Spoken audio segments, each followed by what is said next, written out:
Good morning, good afternoon, or good evening, wherever you are from. Welcome to another powerful episode of Converse with Clover. I am your host, Dr. Clover A. Perez, and I'm so glad you have joined us today.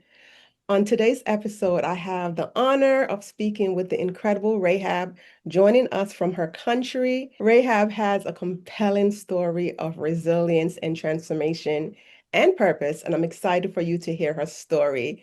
So, Rahab, welcome to the show. I love to begin by giving you the space for you to tell our listeners where you're from and a bit about yourself. Yeah, thank you, Clover, for having me. Uh, you are listening to me from Nairobi, Kenya. My name is Rahab Nyawira, and I am a mother of three, and I'm a proud justice defenders. Amen. So I defend the defenseless. I defend the defenseless. So I'm glad to be here. Thank you so much. Thank you so much. And I know this is the second time we're trying to do this interview because the first one didn't go too well. So I appreciate you joining me again.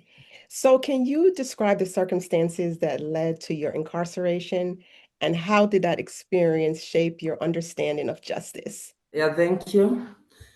Uh, I was arrested. I was a gang member, and I was the only lady in a gang of 5 people, 4 men and one lady. That is me.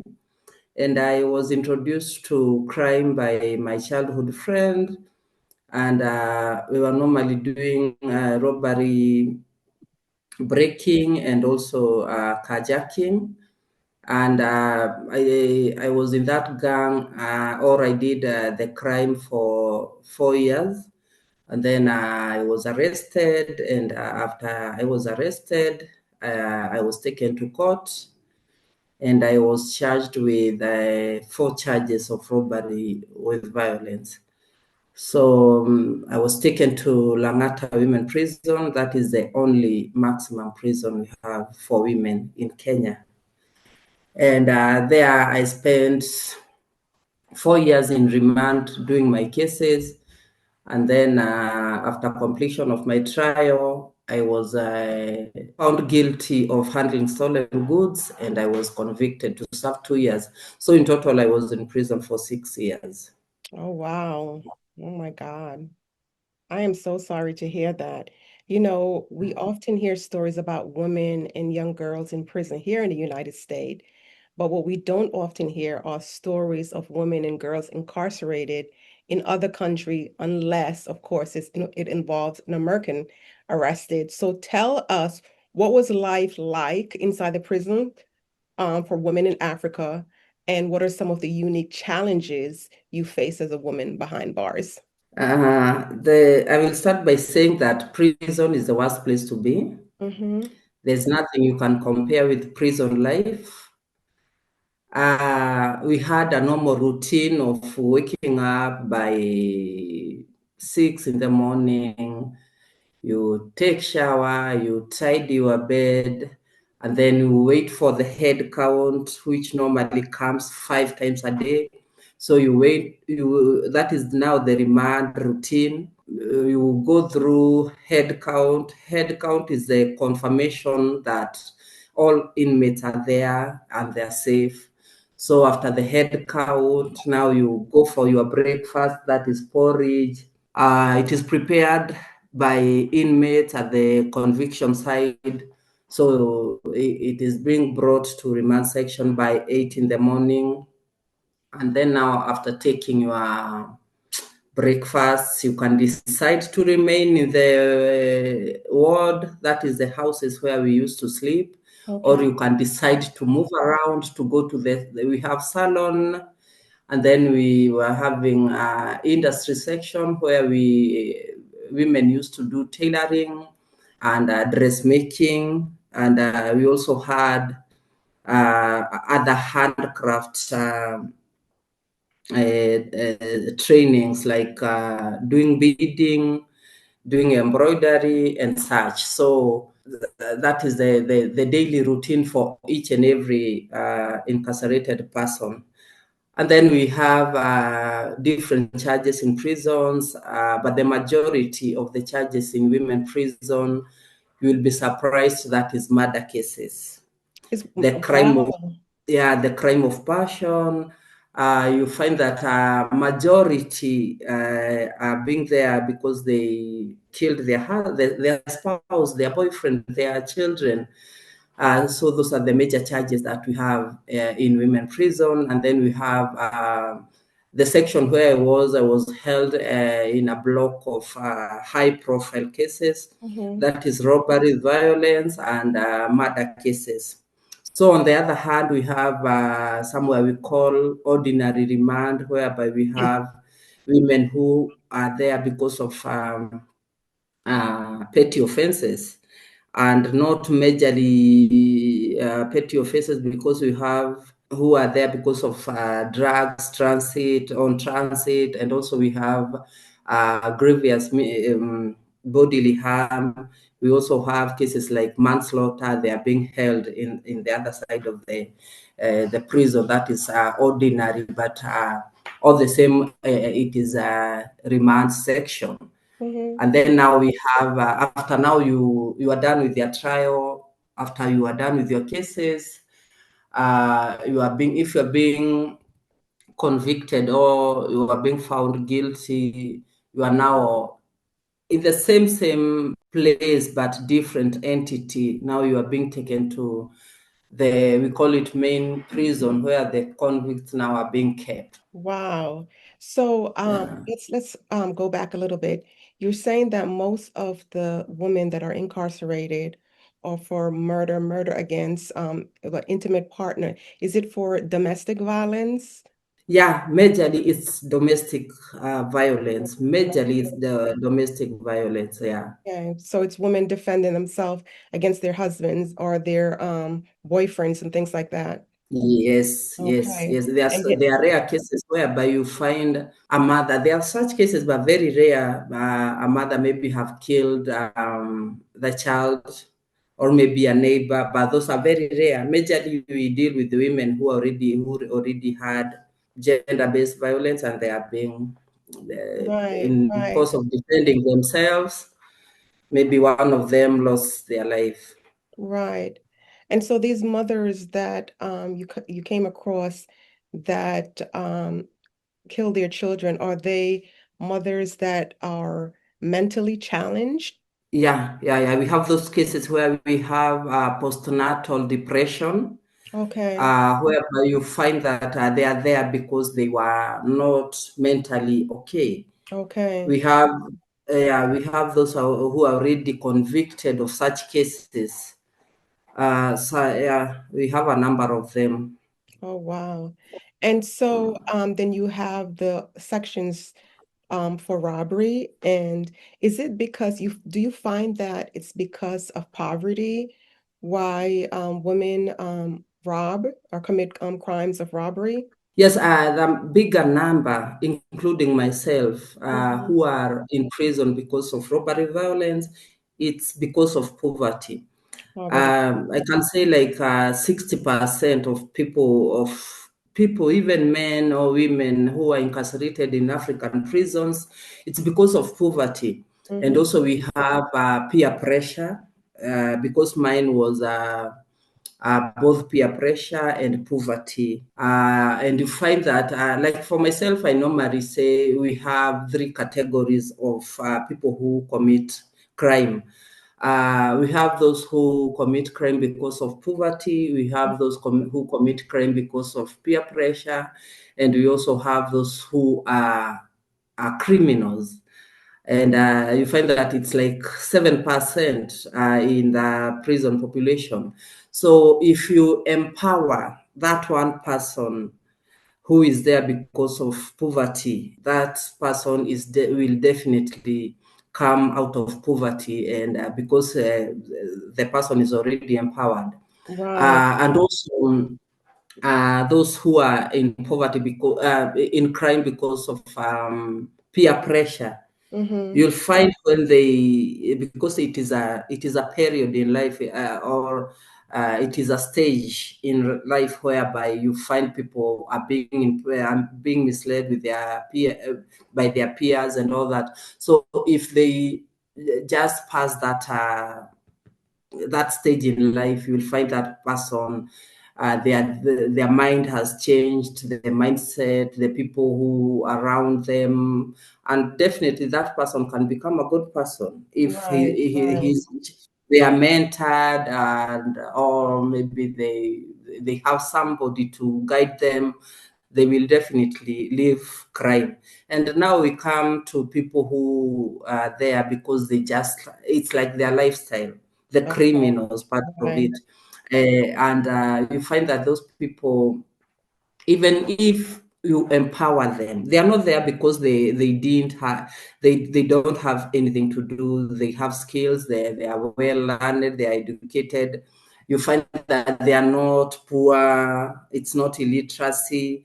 So you find that person, there are those person who we call them habitual offenders. They Right. keep on coming back to prison. And yeah, you find them that they Wow. are jailbirds. Yeah. So Well, yeah. it's similar to the United States. Poverty is is the main one of the main drivers of incarceration. But we also have people that habitual, as you said, offenders that go back to prison, and it's also derived from poverty, right? So some of these people they go to prison because there is a they have a roof over their head, they have a bed to sleep on, they have 3 meals a day. And it's not that they want to go to prison, but because of those necessity, they feel like they have to commit crime so they can be in an environment where they can have food, Yeah. Yeah, yeah, Yeah. I totally agree with you. Yes. So did the woman in prison form a strong bond? Do you guys had a strong support system? And what did that look like? Yes, yes. We have gangs in prison because we have different people with different characters. There are those who are very prayerful, so Okay. they form their kind of a group where Mm-hmm. they just drive with prayers, they pray, and they praise all those stuff. And on the other hand, we now have a gang which is against the administration, the prisons itself. And you find that that gang now brings contrabands inside prison. Okay. And yeah, you find that they normally fight because everybody in their respective gangs, they believe they are doing the right thing. Okay. And definitely there is that gang which is powerful, Mm-hmm. and automatically it's the gang that is against many, maybe the prison administration, and they are using drugs, they are smoking, they are doing all kind of that prohibited Mm. act in prison. So yeah, we have such gangs, and I myself I was in that gang of those people who use drugs and also bringing contrabands in prison, and yeah, so Yeah. I was troublesome. I was that one inmate that it was not easy to handle me. Well, Okay, so they yes. so that was, I was gonna ask you, were you scared? Did you feel scared while you was there? But it seems like you didn't. No, no. The first day when I arrived in prison, or else when I was in court, because there are those people who are being brought for their cases physically. That time they used to be brought physically in court. So I Mhm. found some of them who had come from the prison I was to be taken to, the Langata Women Prison, and they used to scare me by their stories, Okay. telling me that you'll find people there who are criminal more than you. It will not be easy for them to accept you. They told me a lot of scaring stories. And so I think I got myself prepared Hmm. psychologically to where I am now heading to. So I can't say I wasn't scared at the time I arrived, but I recollected myself, and I remember I've come from a men's gang, so having that background, I could be able to face them. And And defend also, I don't yourself. know why. I don't know why people even looking at me, they think I'm a very rough person, but in the contrary, I'm a friendly person. So Yeah. But you just have even that, that appearance, yeah, I think it helped yeah, me some a people lot. have to be intimidated of you. Yes, so it helped me a lot. I took advantage of it. Because yeah, when I was there, I can say I was a very powerful person. Wow. I was I was such a powerful person. I could organize a strike in both prisons. I could just use my phone and I tell the people who are already convicted. That time I was in remand section, and I could tell them we are not taking our meals the whole day. And if the governor there, the officer in charge, I know in the US you call them governors. So the governor there, until I could tell them, we are not taking our meals, we are not taking shower, we are not adhering to any of their orders until the governor comes and listens to us. Okay. But me, those people who could understand me, I was more of an activist because I could fight for, I believed I was fighting for their rights. Oh, yeah, right, right. Because when you see us organizing, I can't organize a strike Mm-hmm. because of maybe somebody was caught bringing my contrabands. No, I cannot do that. So I used to organize a strike because, of course, no proper diet in prisons. Maybe some of us are falling sick and nobody's here is even concerned. Maybe some of us are not taken to courts and the dates are already there. So those kind of conducts are the things that made me organize for those strikes. Right, right. So, Yeah. did you have children before your incarceration? How was it for them when you went to prison? My children. Yes. So yeah. I've said I'm a mother of three. I have two sons and one daughter. So I left them. Sometimes I don't want so much to dwell in them, but because I find myself very emotional, but Okay. All I right. left them because before I joined, I was married when I was very young. Mm-hmm. I got my child when I was young, and that affected my education. Mm-hmm. And we separated. We separated with the dad, and so when I was joining crime, already I was not married. So I Right. had left my kids in the care of under the care of their dad and my in-laws. So that is where I left them, and I found myself in crime, and I found myself arrested. Right. So when I was in prison, they were still in their dad's place. Mm-hmm. But as you all know, it's not easy. Nobody can take care of your child the way Like you. you Right, can take care of right. your child. Yeah. So life, it's not easy. It was not easy for them. Sometimes we have those conversations. Mm-hmm. Yeah, when we are just having good time, we talk about it. They talk about the challenges they faced. I tell them about the prison life, and we now laugh it off. We enjoy it. We laugh. We Right. joke. Yeah, I can't say it was easy for me to bond with them because 4 years is such a long time. 6 years is such a long time. And remember, when I was still in the outside world, when I was in crime, I was not in their lives. Okay. So creating, and then when especially mothers. When mothers are incarcerated, they face a lot of stigma, Mm-hmm. both from the people who they trust and they know, and also the family. And that time, the children are now poisoned against their parents. Right, So right. for me, it was not easy to get their trust Mm-hmm. again, and also to bond with them and also to share again. But I thank God And now we have a bondage that I believe nobody can break it. So Awesome. That's wonderful.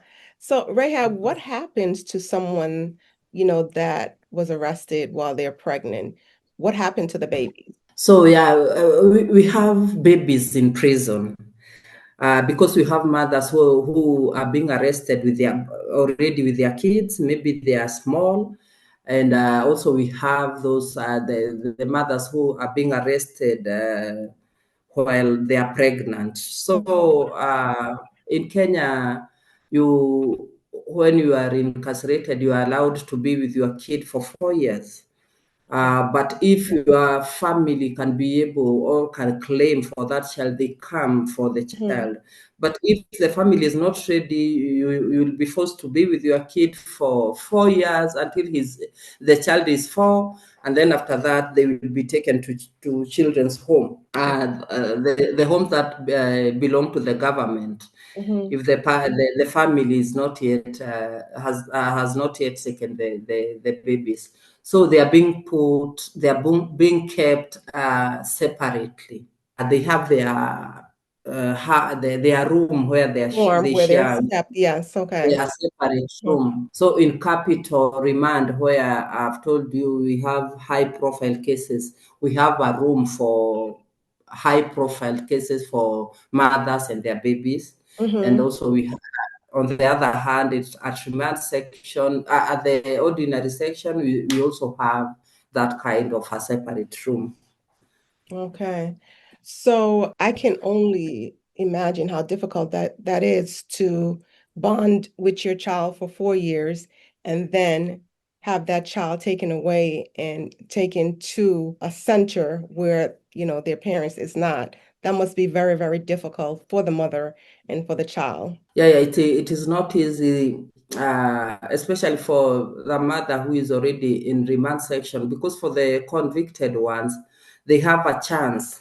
We call it remote parenting. So it happens once a year, and their children, whether with the family or with the children's home, they have that privilege or that opportunity to be brought once a year and bond with the parents for a full day. They share meals the whole day, they chat, they sit together.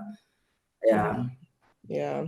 Wow, that is difficult. That's difficult. So are they able to, I should say, do you guys have phone access, like a phone that you can call and check on your family? Yes, we have something we call welfare phones. Okay. We have them in plenty, though when I was in prison, they used we used to have access of that phone once a month. Mm-hmm. But nowadays, I can see they have plenty of those welfare phones whereby they call. If at all you have, because you are the one to put some credit, some airtime in the phone Okay. so that you can be able to make calls. So if you have the money, you can even call your family even twice a day or every day. So we have them, we have Okay. That's phones. good. That is good.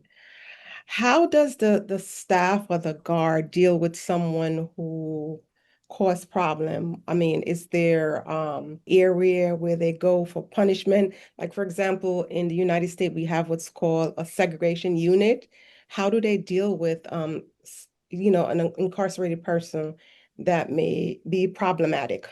Yes, yeah. We have segregation cells, and that is where I spent the better part of my time in prison. Oh, Uh, yeah, because I was that person who brings trouble. They believed I am a troublemaker, so I used to spend a lot of time in segregation cells. So we hmm. have segregation cells. You are being separated with the rest of the incarcerated people. You are being taken there, and then you are being charged. Your case will be heard. If they find you guilty, you will be put in that segregation cell for a while, for a number of weeks or days, depending with the crime you have, misconduct you have committed in prison. And they stick a paper indicating your charges on the door. So every guardian, every guard who is coming there is notified that this is what Rahab committed. You are being inside when others are enjoying sun, you cannot enjoy sun. But you are being taken good care of, you are being given food, but you are locked inside, you cannot access. When, for example, if you are that person who used to go to school, because we have schools in prisons, you cannot be able to access those links. You cannot see any visitor, even your family, when they come to see you, cannot be allowed to see them. So those privileges are being taken away from you when you are in punishment. And is that the only form of punishment? Yeah, yeah, no. Sometimes they cane you. Sometimes you are being beaten. Yeah, because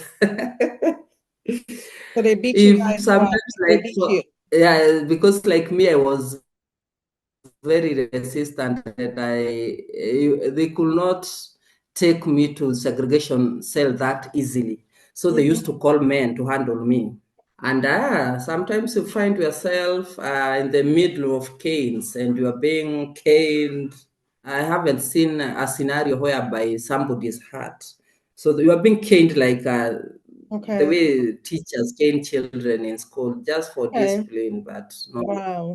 That is severely. terrible. That is terrible though. So if you have in Mhm. the United States a correction officer that hurt someone, they can possibly be charged. So now in your country, Yes. you have you're getting beaten for things that you commit. I mean, different things that happen in prison. That is, oh my God, that's scary. Yes. Yeah, but still here in Kenya, we have human rights offices inside prisons. You still have you stand a chance of going and reporting that officer who had maybe caned you. Yeah, we Okay. still have those offices, but they're not proactive as such. Okay. Got you. Got you.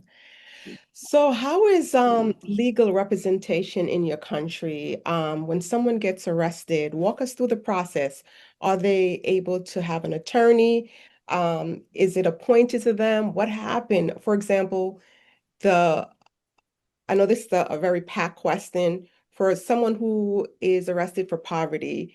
And, I mean, I shouldn't say arrested for poverty, committed a crime for poverty, and they cannot pay for legal representation. How do they navigate the system? In Kenya, that is now the main challenge.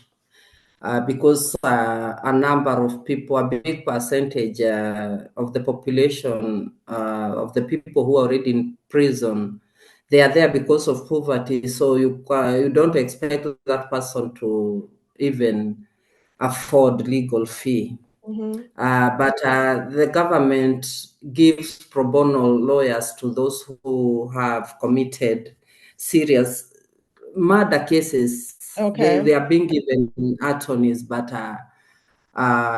you see the rest of the people who are there, they are not being represented.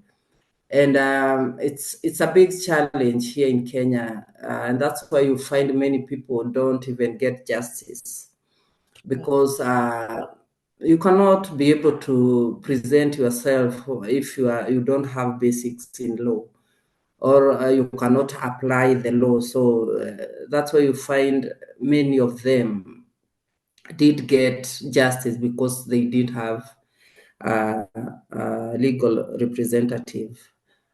Yes. Okay, so once you are convicted of your crime and you say you want to challenge your sentence, the time that they give you, do they provide legal representation for you, or do you have to find someone to represent you, or do you do it yourself? Yeah, if you don't have the money to hire an attorney, and at the same time your charges are not high profile like murder cases, Mm-hmm. you'll have to represent yourself, and that is now where us as justice defenders chip in, Mm-hmm. because we have something we call a pro bono scheme, whereby for complex cases only, because it is very expensive for us and we cannot afford that kind of money to give each and every convict or incarcerated person an attorney. So we take complex cases. And also, that's why justice defenders, we have paralegals, trained paralegals in prisons, and also law graduate, so that they can be able to, we train inmates and officers so that they can be able to represent the rest of the inmates, all train them for self-representation. And for the complex cases, we have pro bono advocates, Okay. and we give them free of charge so that they can be able to be represented in court. Right. So let's talk about justice defenders. So I know that you are a paralegal now for them. So did you meet them while you were incarcerated, or you came out and you connected with them? So yeah, I met them when I was incarcerated, and remember, in prison, I told you privileges are being given to people who are well behaved. Okay. So before that, because I could not access those privileges, I was assisted, because those the Justice Defenders Program came as African Prisons Project. And because that time I was not transformed, I was not given that privilege to be trained as a paralegal. So Mhm. there are some of us who got that privilege, and they were trained, and they helped me to tackle my cases in remand section, because I could not be able to hire a legal representative. So they tackled my cases, and it was one of the success stories, powerful, very powerful success stories, because after the skills they imparted from African Prison Project, they were able to tackle not only my case, but so many cases in remand section. And Mhm. then after I went through a retreat, I transformed, and then that's when now I was trained by Justice Defenders. They had now rebranded from African Prisons to no, they were still African Prisons Project. So I was convicted, and I was trained as a paralegal, and I was one of the most active paralegals, and I majorly tackled robbery with violence cases, because I was, and I'm still very passionate with robbery with violence cases. Okay. Okay. That is awesome. So That's awesome. So now you work for them, and what do you do? I mean, as a paralegal, what does your work entails? Thank you for that question, and that is now the most interesting part in all my interviews, Okay. because defenders give me a chance to give back to the community, Awesome. and that is the most beautiful part of my life. And it helps me to also end stigma in most of the people who are formerly incarcerated, because stigma is very, very tough outside here. Mhm. So I was being trained by justice defenders when I was in prison. They took me in, they absorbed me when I was released, and they hired me as a legal clerk in Justice Defenders. What my work entails is tracing court proceedings Okay. from various courts, because majorly in our prisons we have inmates who are not in within Nairobi jurisdiction. So you find it's very, very hard to for them to be able even to lodge their appeals. So you were saying that the justice defender started working with you while you was incarcerated. Yes, they trained me when I was convicted, Mm-hmm. and after they trained me, I now became their paralegal, and I started now helping inmates. And majorly, my work is to do something we call file tracing. File tracing is tracing court proceedings for our incarcerated people. And I'm the one who started that initiative in Justice Defenders. Because when I was incarcerated, I learned that we have challenges in getting the court proceedings for the people who are not within Nairobi, that is the capital city of Kenya jurisdiction. Okay. And you find people are coming from far as 300 kilometers from the prison they are being held when they are convicted, depending with their cases and the sentences they are being given. So we started the initiative, and now I travel as far as all over Kenya, tracing Mhm. their files, tracing their proceedings. Wow, that Because is if you don't have, amazing. yes, That's because amazing. here, if you don't, thank you.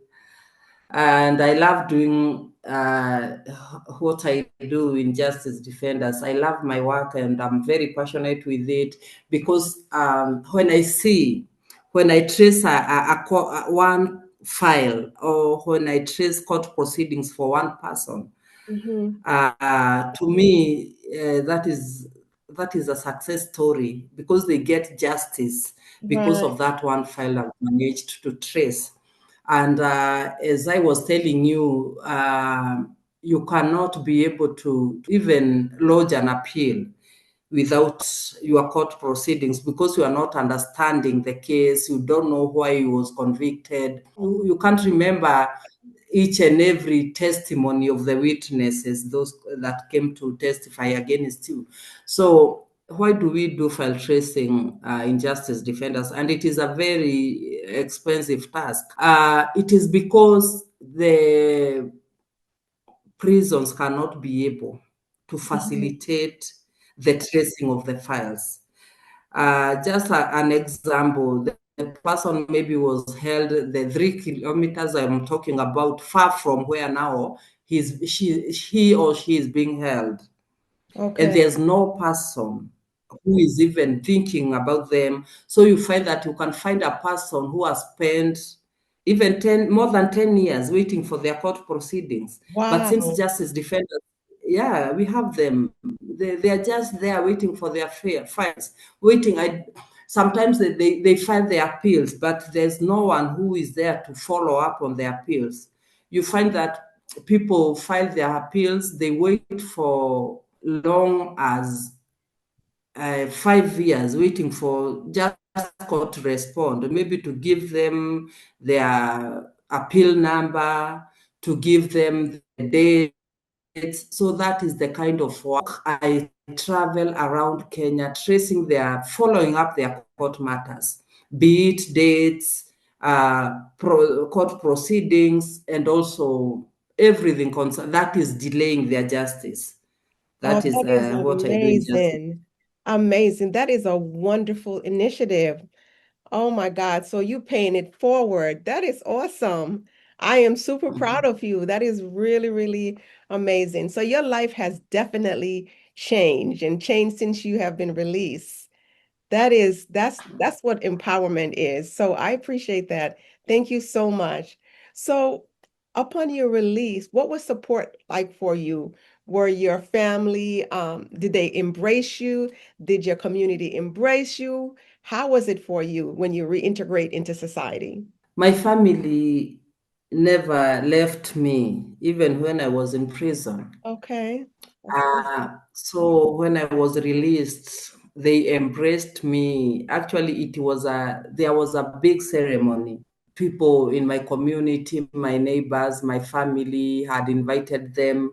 They came together. We slaughtered a goat. We celebrated a lot because of my release.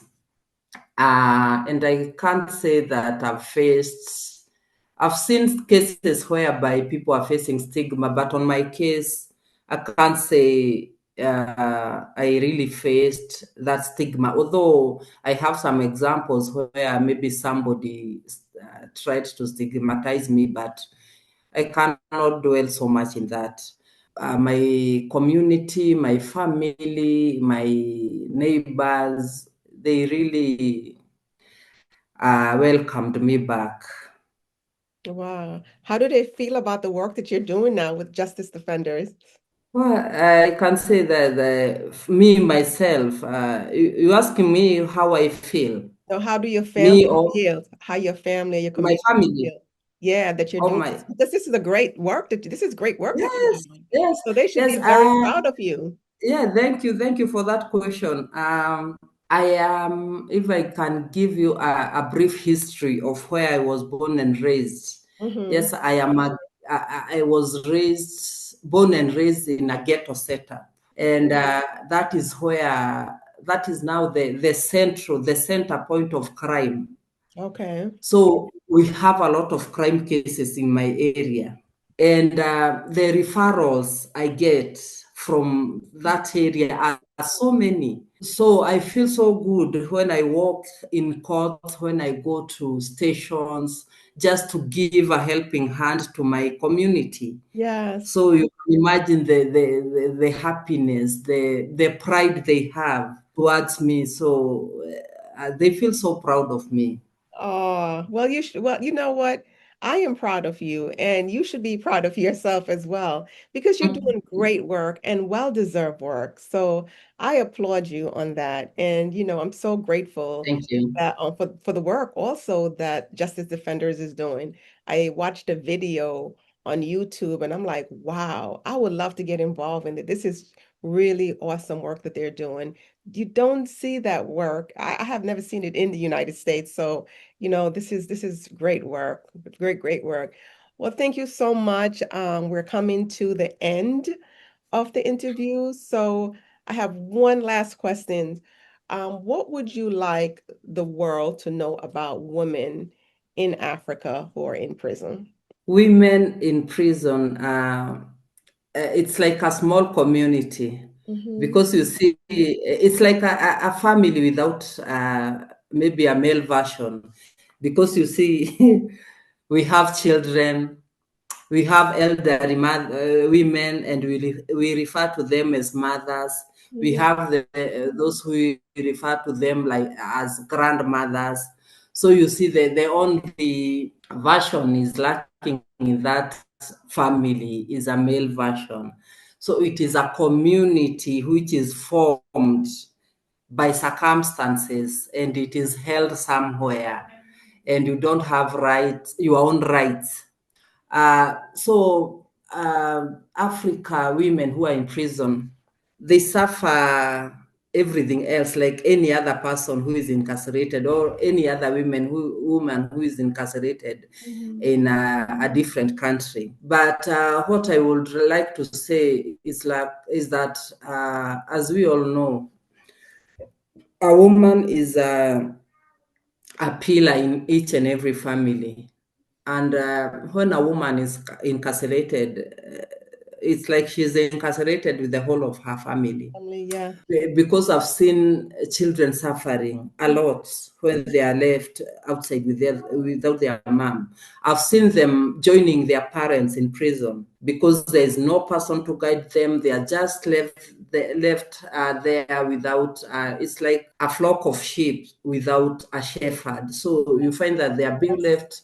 So for me, I say they suffer or they are being punished alongside their mothers, Mm-hmm. and to me that is not right. I was having that dream, and I'm still having that dream to Okay. one day start a foundation, because that is a foundation which is supposed to be there and it is forgotten by people, to have a foundation whereby we will be taking care of people, of children whose mothers are incarcerated. Oh, that is awesome. Because when a mother is incarcerated, it affects the children education, their well-being. They don't even have those basic needs.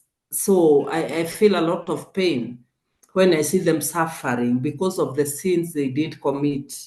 Yeah. So that is basically how life changes if a mother is being incarcerated. Right. Yes. I've heard this saying that when a man is incarcerated, the first thing they ask, "Where's your attorney?" And when a woman is incarcerated, they Mhm. ask, "Where's your children?" I think that Yes. a foundation. I love that idea.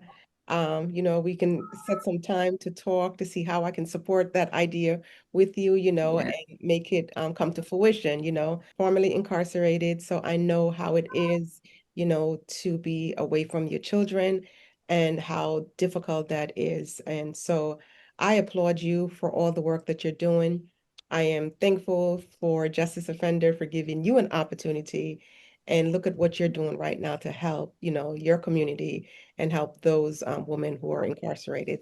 So thank you so much for that, Rahab. I appreciate you. So anything else before we go?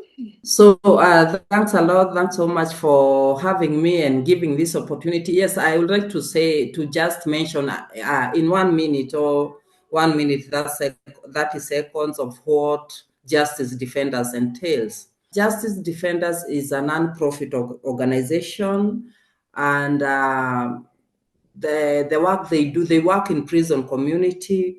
We call ourselves a community of saints and sinners. Mm, We believe that there is a second chance for each and every person. right. And we believe that before you judge someone, you have first to hear their side of the story. Because had stories and we have had people who are being judged. In Justice Defenders, we are very slow to judge, and we accommodate people with their weaknesses. Yes. And then lastly, we have programs in prisons whereby we have our offices inside prisons, whereby people walk in every day to have legal advice or legal Mhm. assistance free of charge. In Justice Defenders, we give legal services free of charge. We have education program whereby we train or we have LLB graduates, and they study law. They do a distance learning from the University of London. So that is basically what Justice Defenders does in Wonderful. prison. And I Yes. have seen many people, a lot of people have benefited Mm-hmm. from what Justice Defenders do. So we are welcoming many people, Yes. especially even you, Clover, to come Yes. I and be would a love Justice to. Defender. I would love to. Yes. I would love to. Yes, they are doing amazing work. This is an organization that does need the support. So what I will do is put all their information in the description of this podcast and, give people an opportunity to reach out and find ways to support them, whether it monetary or volunteer, whatever that looks like for them. So yes, thank you so much for sharing, and I appreciate you taking the time to do this interview with me. I've heard so much great things about you, and I can see it. They were all they were all true. So thank you so much. I am Dr. Clover Perez, and this is Converse with Clover. Take care.